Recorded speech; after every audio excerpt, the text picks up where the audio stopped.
Hells Angels bikie gangs is behind shootings in Adelaide's northern suburbs. 3 Hells Angels members accused of that shooting on Sunday that injured 7 stood in front of a judge today. And now, months later, police say they have arrested several people tied to the Hells Angels.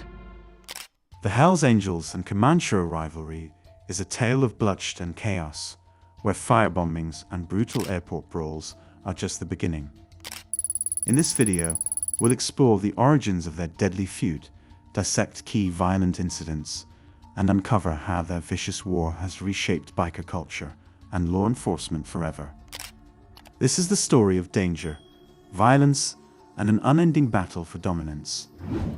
The Hells Angels, founded in 1948 in California, quickly became one of the most notorious outlaw motorcycle clubs in the world.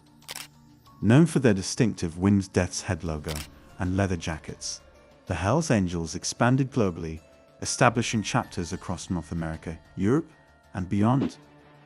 They became infamous for their involvement in various criminal activities, including drug trafficking, extortion, and violent confrontations with rival gangs. Their fierce loyalty, strict codes of conduct, and ability to command fear and respect have solidified their position as a dominant force in the biker world. On the other hand, the Comanchero Motorcycle Club was established in 1968 in Sydney, Australia, by Scottish immigrant William George "Jock" Ross. Inspired by the 1961 John Wayne film, The Comancheros, Ross ran the club with a militaristic discipline, even organizing paramilitary drills for its members. Known for their extreme violence and ruthlessness, the Comancheros quickly became one of Australia's most feared outlaw motorcycle gangs. They expanded their influence across Australia and Southeast Asia, becoming a significant player in the region's criminal underworld. The rivalry between these two powerful clubs stems from their competing interests and territorial disputes. The Comancheros' strict hierarchical structure and aggressive tactics often clashed with the Hells Angels' desire to maintain dominance. This tension has led to numerous violent confrontations over the years, marking their relationship with bloodshed and hostility. As both clubs continue to evolve and adapt, their deadly feud remains a significant chapter in the history of outlaw motorcycle gangs. Origins of the rivalry. The origins of the rivalry between the Hells Angels and the Comanchero trace back to early territorial disputes and power struggles.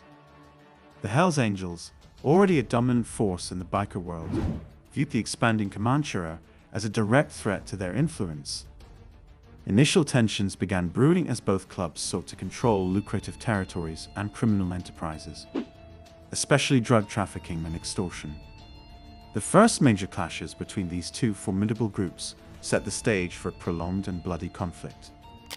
One of the earliest violent encounters occurred when the Comanchero allegedly firebombed a Hells Angels clubhouse in Petersham. This attack was a clear message of defiance, marking the start of open hostilities. Retaliation soon followed, with the Hells Angels striking back by targeting Comanchero-operated establishments. The rivalry escalated dramatically, with incidents like the attack on the Hells Angels tattoo parlor, Angels on the Beach, in Brighton-les-Sands. The Comanchero launched this assault because the parlor had not sought their permission to operate in the area, a direct challenge to their authority. This pattern of aggression and retaliation became a hallmark of their interactions. These early violent clashes were fueled by both clubs' desire to assert dominance and expand their territories. The resulting bloodshed and chaos caught the public's attention, cementing the deadly rivalry between the Hells Angels and the Comanchero. Over time, their feud evolved into one of the most infamous and violent rivalries in the history of outlaw motorcycle gangs, shaping their legacies and impacting biker culture worldwide. Key incidents in the feud. The feud between the Hells Angels and the Comanchero saw its first major eruption with the firebombing of the Hells Angels clubhouse in Petersham. This brazen attack was carried out by the Comanchero, sending a clear signal of their intent to challenge the Hells Angels' dominance. The explosion rocked the neighborhood, setting the stage for a series of violent retaliations. Not long after, the conflict escalated with the attack on Angels on the Beach, a Hells Angels-operated tattoo parlor in Brighton, Sands. The Comanchero targeted this business because it had been established without their permission, an unforgivable act in their eyes.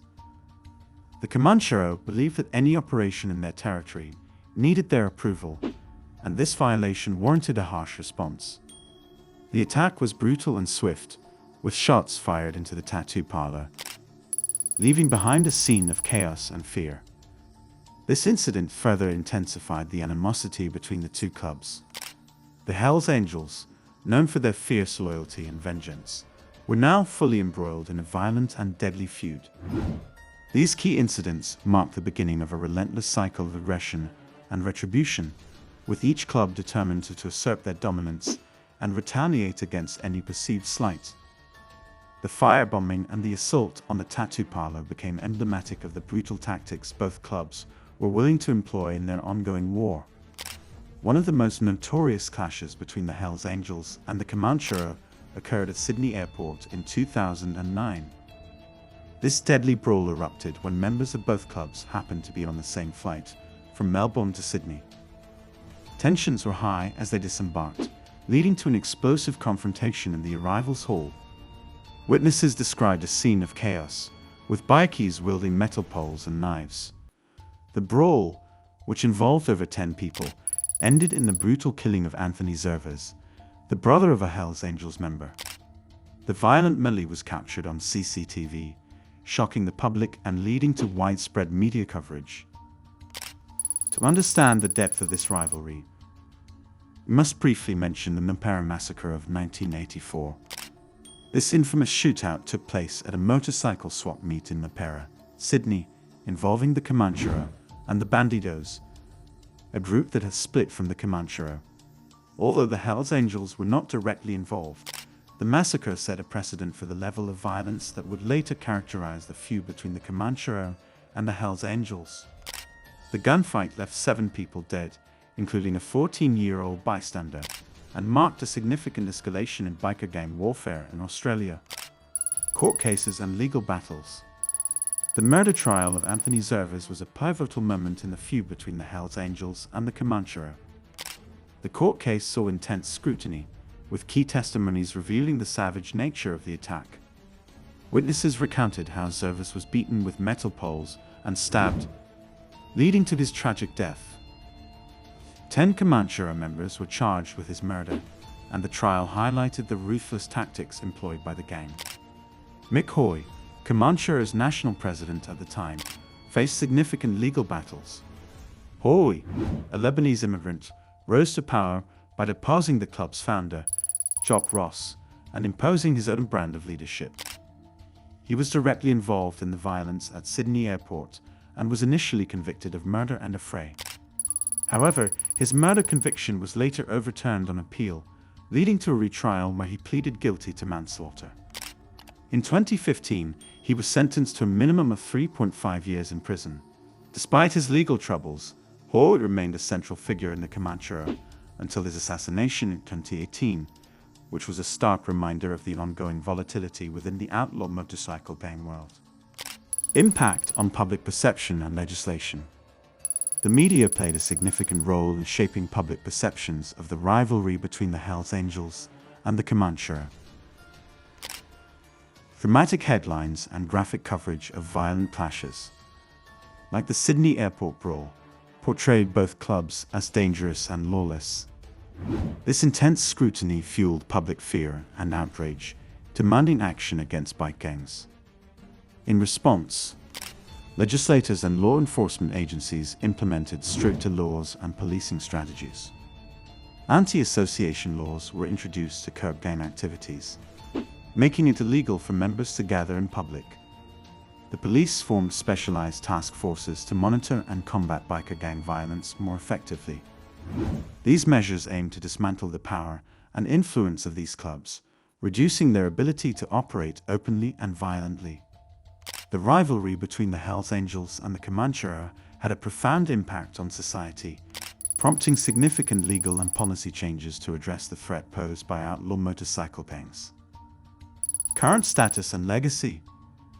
Today, both the Hells Angels and the Comanchero continue to operate, though their activities are under constant surveillance. The Comanchero have expanded their presence internationally, with chapters in New Zealand, Southeast Asia, and Europe. Leadership changes frequently due to arrests and internal conflicts, with figures like Alan Meehan and Alex Farah rising to prominence. The Hells Angels maintain their global influence, with a strong presence in many countries. Despite efforts to curb their activities, both clubs remain involved in organized crime, including drug trafficking and extortion. The legacy of their feud has left a lasting mark on biker culture. The violent clashes and publicized court cases have cemented their reputations as ruthless and formidable organizations. Their ongoing rivalry continues to influence the dynamics of outlaw motorcycle gangs, perpetuating a cycle of violence and retaliation that shows no signs of ending. As we close this chapter of the Hells Angels versus Comanchero rivalry, what do you think fuels such relentless gang wars? Let us know in the comments below. If you enjoyed this thrilling journey, like, share, and subscribe for more gripping stories. Don't forget to hit the notification bell for updates.